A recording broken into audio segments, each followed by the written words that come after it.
እዚች ልጅ ላይ እኔ ወደዚህ 10 ኒውተን ረዱም ወደዛ 10 ኒውተን አውጣ ብትጎታት እቺ ልጅ ወዴት ትሄዳለች? ኔት ፎርሱ ስንት ነው?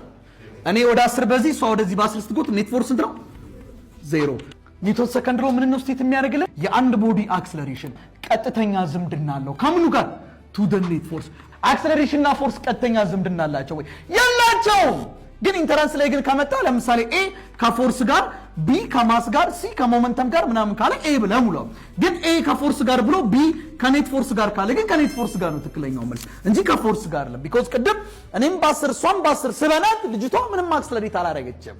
አንድ ቦዲ አክሰለሬት ሊያደርግ የሚችለው ኔት ፎርስ ብቻ ሲኖረው ነው። ሶ the acceleration of the body has directly proportional with the net force።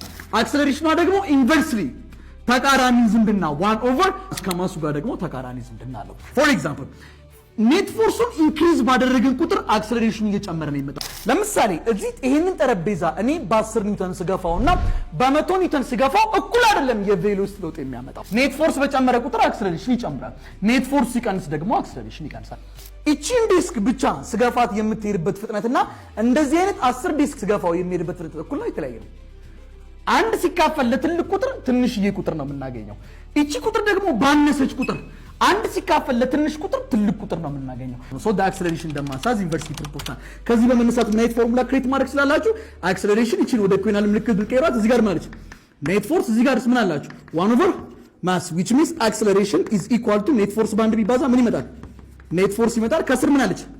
ማስ። ከስር ስንት አለ? እዚህ ጋር ቦስቶ ግነት አንድ ክሪስ ክሮስ ብናደርግ ኔት ፎርስ ባንድ ኔት ፎርስ ማስ ታይምስ አክሰለሬሽን m what a ኔት ፎርስ ማለት ማስ ታይምስ አክሰለሬሽን ነው። በተለምዶ ግን f = ma ልንለው እንችላለን። ምንም ችግር የለም።